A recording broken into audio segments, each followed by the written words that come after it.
¿Quieres aprender a jugar al ajedrez desde el principio de una manera simple y efectiva? Pues estás entonces en el lugar adecuado, porque en este ciclo de fantásticos tutoriales veremos los elementos básicos, los movimientos, las fases del juego y la terminología y conceptos clave que nos ayudarán a ir poco a poco familiarizándonos con el juego y mejorando nuestro nivel. Hoy la terminología y conceptos clave. ¿Te gustaría pasar un nuevo nivel? Quédate entonces con nosotros. ¡Comenzamos!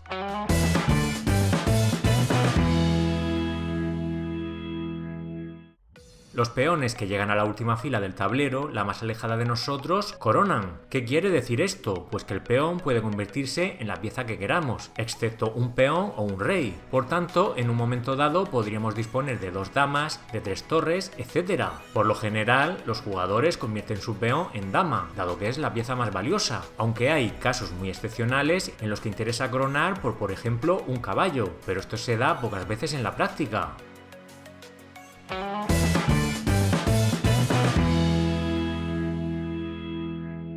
Como decíamos en un vídeo anterior, cuando un peón captura una pieza contraria, existe una regla especial llamada comer al paso. ¿En qué consiste esta regla? Pues bien, para que un peón pueda comer al paso, es necesario que un peón contrario haya movido 2 casillas hacia adelante desde su posición inicial, desde la fila 2 hasta la 4 el jugador blanco y desde la fila 7 hasta la fila 5 el jugador negro. De ser así, si hay un peón enemigo en una casilla adyacente, en la fila 4 para las blancas o en la fila 5 para las negras, este peón enemigo puede capturar nuestro peón en diagonal a la casilla que era protegida por él. Eso sí, es importante tener claro que solo se puede capturar al paso justo después de que el peón enemigo haya movido 2 casillas, es decir, en la jugada inmediatamente posterior.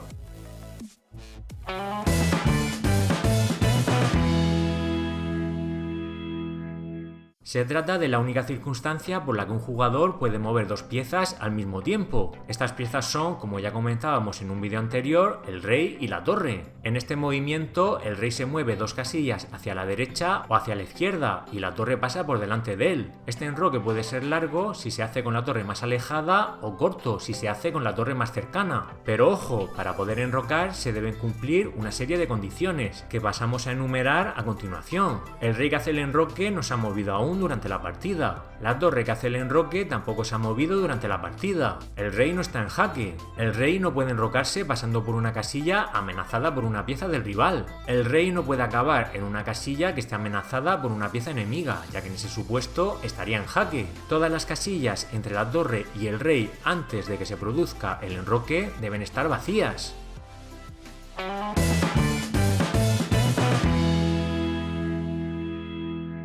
Cuando el rey de uno de los jugadores puede ser capturado por una pieza del oponente, se dice que el rey está en jaque. Por ejemplo, un jugador blanco mueve uno de sus caballos a una casilla tal que ataca al rey negro. En este supuesto, si el negro no hace nada al respecto, el caballo podría tomar el rey negro en el siguiente movimiento, y se dice entonces que el caballo blanco da jaque. Por tanto, tras un jaque, la siguiente jugada del jugador que ha recibido la amenaza contra su rey debería ser la de evitar dicho jaque, bien sea tomando la pieza que da el jaque, moviendo su rey a otra posición o interponiendo otra pieza entre la pieza del contrario y su rey, aunque esto no funciona si la pieza que amenaza a nuestro rey es un caballo. Además, hay que tener en cuenta que no está permitido hacer una jugada que sitúa al propio rey en una posición de jaque.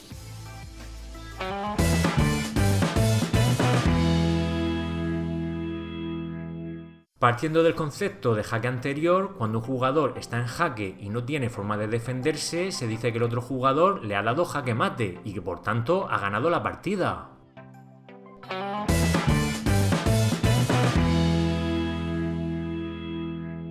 Antes de que una partida finalice por los cauces habituales, hay jaque mate o, como veremos después, se llega a una posición de tablas, un jugador puede decidir abandonar la partida, lo que significa que ha perdido y que su oponente ha ganado. Estos abandonos se dan normalmente cuando uno de los 2 contrincantes está en clara ventaja y su oponente considera que ya no va a poder poner la balanza a su favor y ni siquiera llegar a empatar la partida.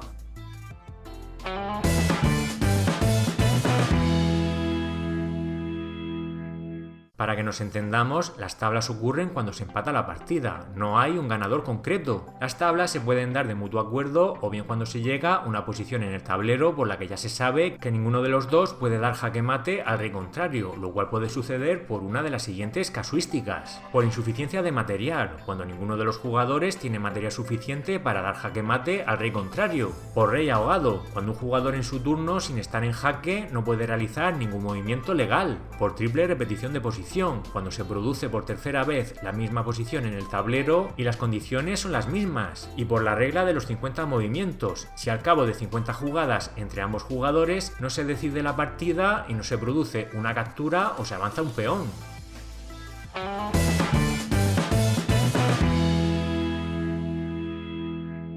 Una regla importante y que cada vez es más tenida en cuenta dentro del ajedrez aficionado consiste en que si tocas una pieza la tienes que mover obligatoriamente. Es decir, si a un jugador le toca mover y toca intencionadamente una pieza suya o de su rival, está obligado a moverla, y si es la del contrario, a capturarla. Mención especial merece el movimiento de enroque. Se debe tocar en primer lugar el rey y posteriormente la torre, ya que si se toca primero la torre hay que moverla obligatoriamente y no se puede enrocar. ¿Te ha gustado el vídeo? ¿Quieres seguir disfrutando de los mejores contenidos? Yes, yes, yes. Dale like, suscríbete al canal y activa la campanita para recibir las notificaciones. And you have to do it. También puedes seguirnos en nuestras redes sociales, Facebook, Twitter e Instagram. ¡Hasta pronto!